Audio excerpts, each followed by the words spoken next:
Welcome to this new tutorial for the newly released JR Multi-Industry 2 track. It's an exciting new asset to enable more prototypical gameplay in Trainz. The main advantages are its adjustable length, adjustable loading times, and loading while moving.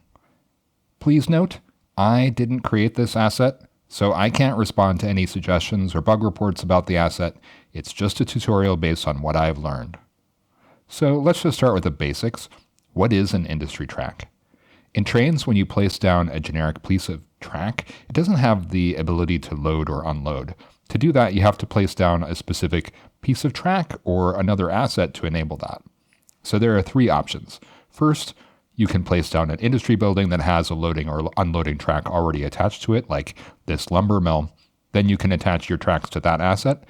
This is the least flexible option because you might not be able to change anything you need to about the asset, about the tracks, where their tracks are located, commodities it accepts, where the tracks load and unload, and etc. The second option is that you could use a specific industry track asset that's pre-programmed with certain goods that it can load or unload. Then you'd attach your own track and place some buildings or loading platforms of your choosing nearby. These tracks have the downside in that they come pre-installed with so many goods that you have to delete them off one by one. That's a little bit cumbersome for me, so that's why I don't use them. Third, with greatest flexibility, you can use the multi-industry tracks that don't have any pre-programmed goods or commodities, but they offer the greatest flexibility. This tutorial is focused on those multi-industry tracks, and up until now, the main type of multi-industry track was called the multi-industry new, which I'm going to call the MIN for short. And this tutorial is about this new asset, the multi-industry 2 track, and I'm going to refer to that as the MI2. You can see the MIN is a bit longer, and we'll discuss that in a little bit. But the main drawbacks of the MIN, the reason why we need the MI2, are as follows. First, the MIN always takes control of the train while loading and unloading. Second, you must remain coupled to the train. Third, loading and unloading takes place instantly, and that can't be adjusted. Fourth, the length of the loading area is fixed. Fifth, the MIN only acts on the cars when the train is stopped. Sixth, the MIN only has a single industrial process. I'll explain more about what that means later. And 7, you can't configure multiple tracks, so unlike that lumber mill asset that you unload logs and then it loads lumber on another track, you can't configure the MIN or MI2 that way. Although there is a solution for that, which I'll also mention. One thing is the same between the MIN and the MI2 is the 4 tabs that you need to configure. Queues, tracks, processes, and products. I'm going to go through each of those, assuming you aren't familiar with Trainz at all, so skip ahead to the discussion of how to use the MI2. Just use the timestamps in the description of the video below. So as I said, both of these have the same 4 tabs, so everything is going to apply to both the MIN and the MI2, except one thing that I'll specifically mention.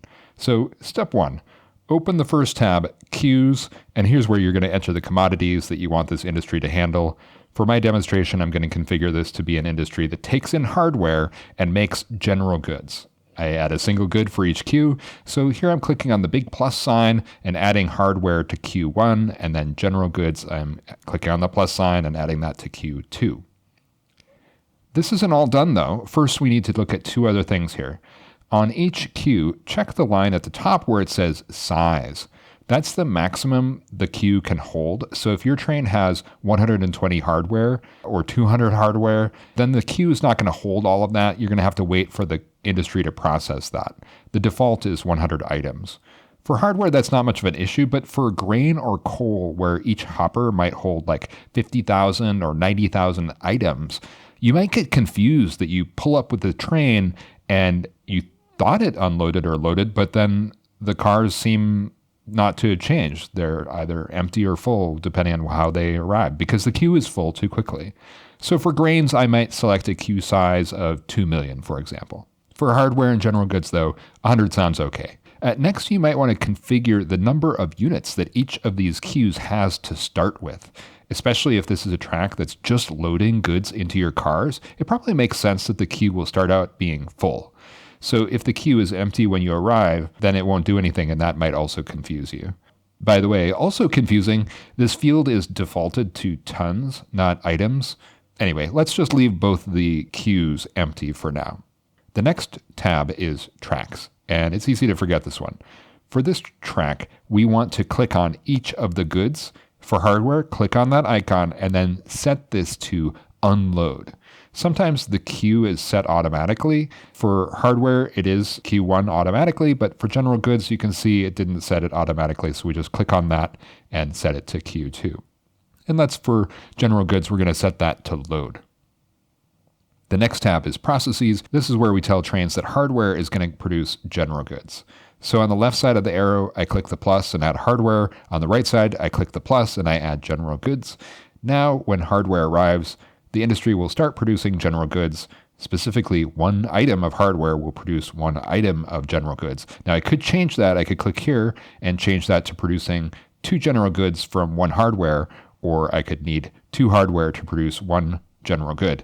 In the latter case, if I unload 9 hardware at this track, then the queue of hardware is not going to ever get empty because we need 2 of those for each general good. So you can't produce fractional items. This is one where the min is a lot less flexible than the MI2. Here I'm showing the MI2 and you can see how there are a bunch of processes, whereas with the min, there was only a single process. I'm going to come back to that. The next tab is products. And this is one where a lot of times I don't even open it up, but remember how the queue's amounts are labeled in tons and the queue's size is labeled as items? Here's where you could adjust that so each is labeled as items. That can save a lot of trouble for certain goods when the tonnage is so much different from the number of items, like for grain or coal or things like that. Okay, now let's look at how to configure the MI2 track. I'm going to assume you've already configured the MI2 so it unloads hardware and produces general goods from that hardware, and then it loads general goods. If you skipped ahead to this spot, that's what I just talked about. Now, the next important step is to cycle through the 3 modes. The first mode, mode 1, is called basic, and this very closely replicates what you'd experience with the min.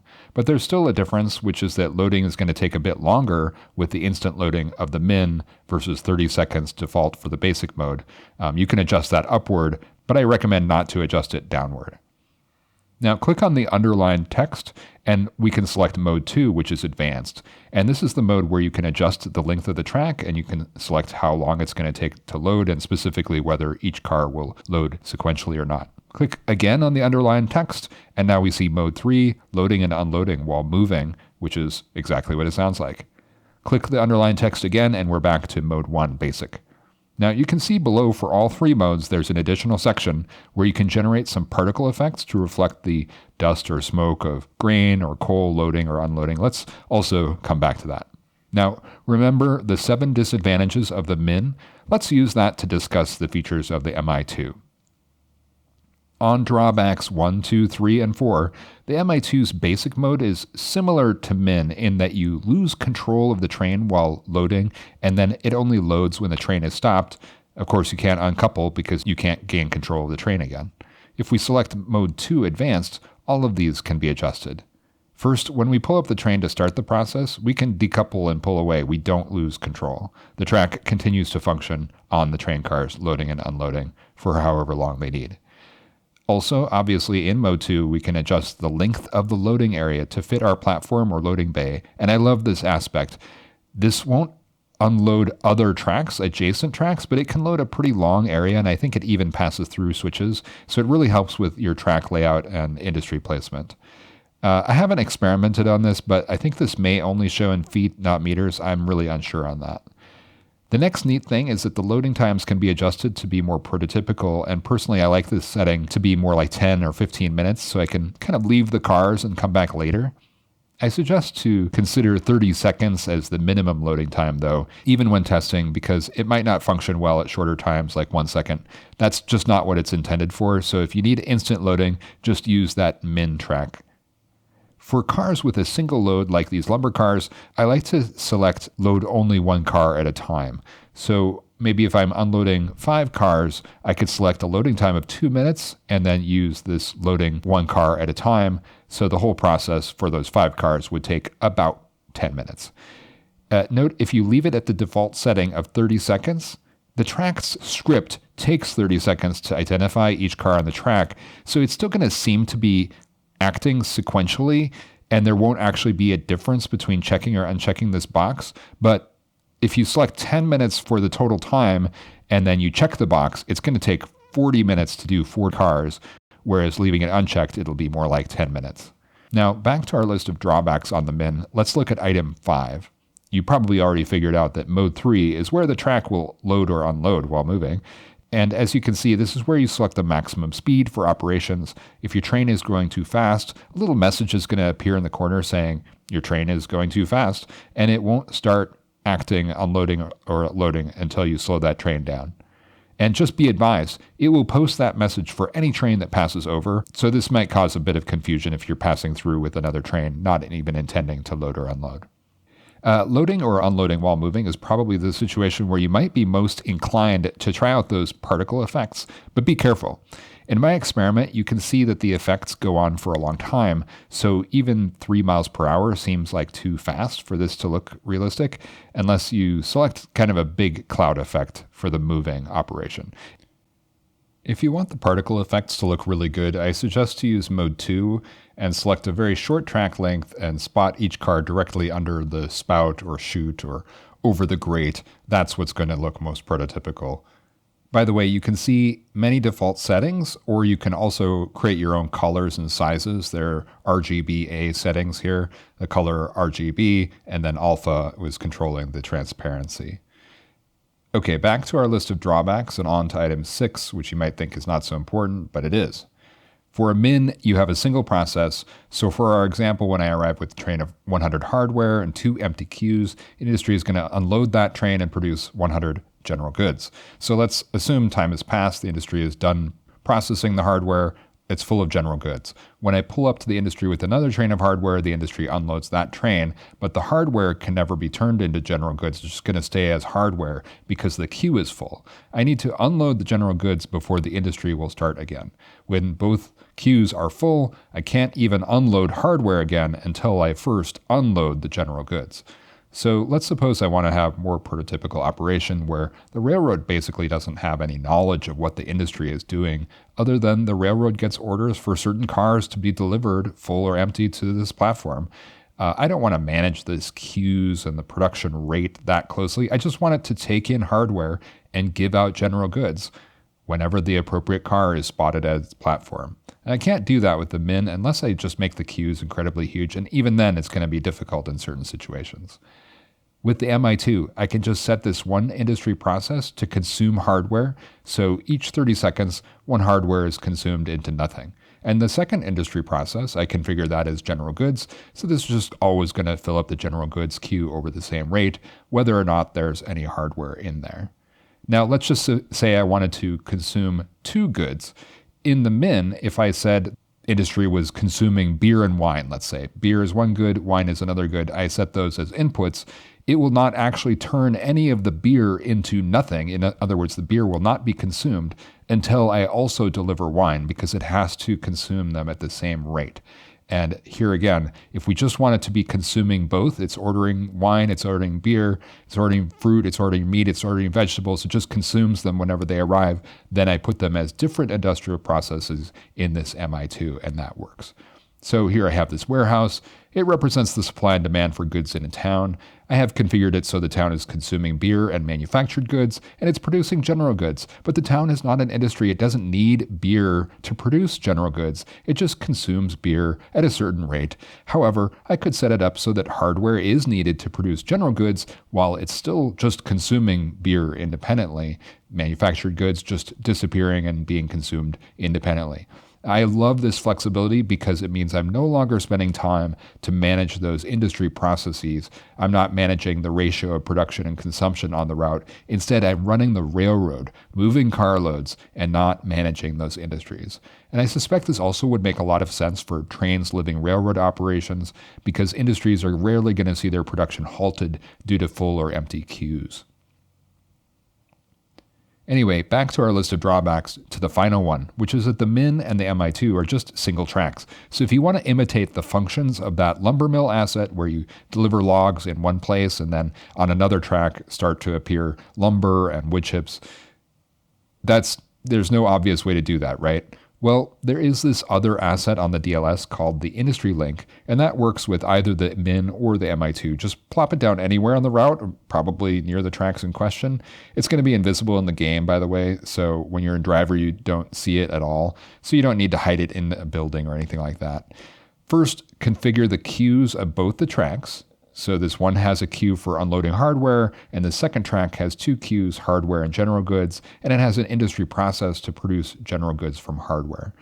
Now click on the industry link, and first select each of the industries. So on the left side, it's the MI2 1, and then on the right side, it's the MI2 2. And then in the center, after you've linked the two industries, any good that they have in both those two queues will be visible when you click on that products.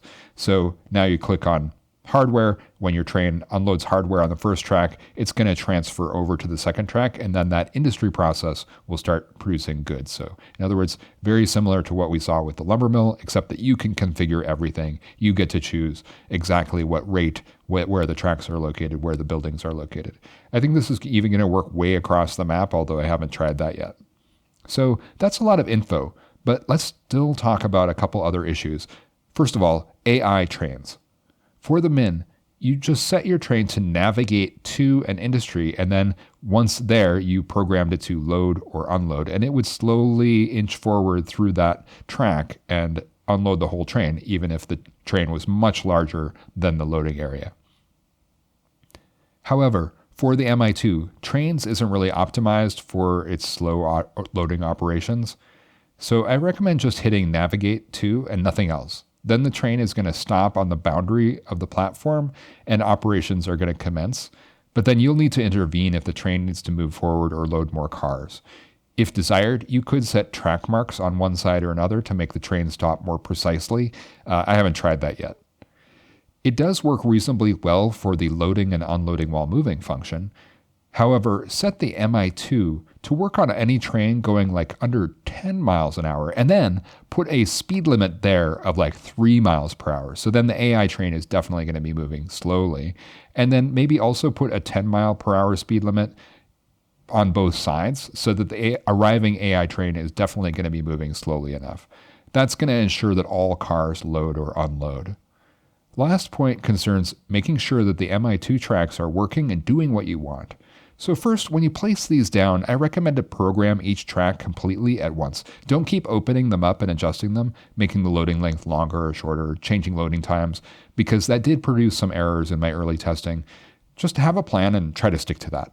Second, in Surveyor, name the tracks something that you're going to recognize because you're going to be seeing messages popping up in the left-hand corner from when it starts loading or unloading each individual car. So I always call all my MI2 tracks MI2 something something, probably indicating like the location and the commodity. So I have over 20 MI2s on the route, and I don't want to have to guess which industry is doing what. So having MI2 at the beginning, having that tag, that also helps in debugging because you can open up the logs and type in MI2 in the search box, and then you're going to see all the activities of all the MI2s on the route. And if you just want to look at one, like, okay, MI2 morning, what's that one doing? Then you're going to see all the recent activities of that one. When the tracks are working, you're going to see each one begins the session by searching, and depending on whether it's set to mode 1, 2, or 3, it's going to say standard, timed search, or moving, respectively. So if you have an MI2 track that's set to mode 2 and it's not doing anything, check to see if it initiated a timed search. I hope you found this tutorial useful. I'm going to monitor the comments, so please feel free to put any questions there if you have them. And if I missed something, I'm going to respond to those comments. And so if you're watching this now and you think that something was missing, just be sure to check those comments. Maybe I've already addressed it down below. So hope you enjoyed it. Please like and subscribe, and hope to see you again next time.